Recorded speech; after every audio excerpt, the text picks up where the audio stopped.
Kita masuk ke istilah yang berikutnya, yaitu istilah dalam farmakologi. Yang pertama yaitu adenosis atau adenoscam, merupakan salah satu dari beberapa obat yang digunakan dalam pemindaian stres jantung ketika seseorang tidak dapat berolahraga. Berikutnya adalah analgesik. Narkotik merupakan jenis obat yang merupakan penghilang rasa sakit. Terus anti obesitas atau obat yang digunakan untuk mencegah kegemukan. Yang berikutnya istilah adiksi atau ketagihan, merupakan adanya ketergantungan jasmani atau rohani bila pengobatan dihentikan. Terus antagonisme merupakan dampak gabungan antara dua atau lebih obat yang berefek gabungan kurang dari jumlah efek yang dihasilkan oleh setiap agen secara terpisah. Istilah lain dalam farmakologi yaitu alergi. Alergi merupakan peristiwa sensitivitas akibat terjadinya pelepasan histamin di dalam tubuh, sehingga dia bereaksi antara antigen dan antibodi. Berikutnya adalah biotransformasi. Ini merupakan bagian dari farmakokinetik yang mempelajari perubahan pada agen kimia atau obat dalam pertumbuhan sistem biologi. Yang ketiga yaitu efek samping. Efek samping merupakan pengaruh yang tidak diinginkan pada tujuan terapi yang dimaksudkan. Yang berikutnya yaitu efek toksik. Efek toksik ini merupakan efek yang menimbulkan keracunan pada pasien akibat penggunaan dosis yang maksimal yang berlebihan. Berikutnya adalah efek teratologi, yaitu efek yang mengakibatkan cacat pada janin. Berikutnya itu adalah habituasi atau kebiasaan. Ini merupakan kebiasaan mengkonsumsi suatu obat yang dapat terjadi melalui beberapa cara, yaitu adanya induksi enzim, reseptor, dan penghambatan resepsi obat. Istilah berikutnya dalam farmakologi adalah idiosikrasi, merupakan peristiwa di mana obat memberikan efek yang berlainan dari efek normalnya. Fotosensitasi merupakan kepekaan berlebihan terhadap cahaya akibat penggunaan obat. Berikutnya adalah farmakodinamik, yaitu ilmu yang mempelajari bagaimana cara kerja obat, efek obat terhadap tubuh manusia.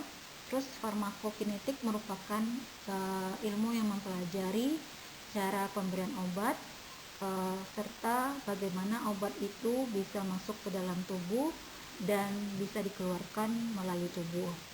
Berikutnya adalah farmakoterapi, yaitu cabang ilmu farmakologi yang mempelajari penggunaan obat untuk pencegahan dan penyembuhan penyakit. Masuk ke istilah yang berikutnya dalam farmakologi, yaitu farmakognosi, adalah ilmu yang mempelajari sifat-sifat tumbuhan dan bahan lain yang merupakan sumber obat. Yang berikutnya adalah farmasi, yaitu bidang ilmu yang meracik obat, penyediaan, menyimpan obat, pemurnian, dan penyempurnaannya. Berikutnya adalah kontrasepsi oral, yaitu obat yang digunakan untuk mencegah kehamilan yang diberikan secara oral. Kardiotonik merupakan obat yang digunakan untuk memperkuat kerja jantung. Kemoterapi merupakan ilmu farmakologi yang mempelajari pengobatan penyakit yang disebabkan oleh patogenik terhadap pengobatan neoplasma. Berikutnya adalah kontraindikasi, merupakan pemberian obat atau terapi yang meningkatkan resiko pasien tetapi dokter dapat memutuskan untuk tetap memberikannya. Itu disebut dengan kontraindikasi relatif. Kita masuk ke istilah farmakologi yang lainnya, yaitu kontraindikasi, merupakan suatu kondisi di mana obat atau terapi tertentu tidak dianjurkan karena dapat meningkatkan risiko terhadap pasien. Kontraindikasi absolut merupakan kontraindikasi yang tidak dapat diabaikan. Terus kumulasi merupakan suatu fenomena pengumpulan obat dalam badan sebagai akibat pengulangan penggunaan obat. Berikutnya adalah narkosis, merupakan suatu keadaan di mana tubuh mabuk seringkali disebabkan oleh obat atau agen lain. Terus posologi merupakan ilmu yang mempelajari tentang dosis obat, cara pemberian obat, terus bentuk-bentuk sediaan obat dan lain-lainnya. Potensial adalah merupakan campuran obat yang diberikan bersama-sama dengan ASI yang tidak sama diberikan kepada pasien. Berikutnya adalah istilah dalam farmakologi, yaitu resisten bakteri, yaitu suatu keadaan di mana bakterinya menjadi kebal terhadap obat karena dia memiliki daya tahan tubuh yang lebih kuat. Berikutnya adalah resiko absolut atau resiko mutlak. Itu merupakan ukuran resiko terjadinya kejadian tertentu. Istilah berikutnya adalah simpatolotik, itu obat yang menekan aktivitas saraf simpatik. Yang berikutnya adalah taksifilaksis, merupakan fenomena berkurangnya kecepatan respon terhadap aksi obat pada pengulangan penggunaan obat yang sama. Berikutnya adalah takifilaksis, merupakan toleransi yang timbul dengan pesat bila obat diulangi dalam waktu singkat. Terus terapi kausal merupakan pengobatan dengan cara meniadakan atau memusnahkan penyebab penyakitnya.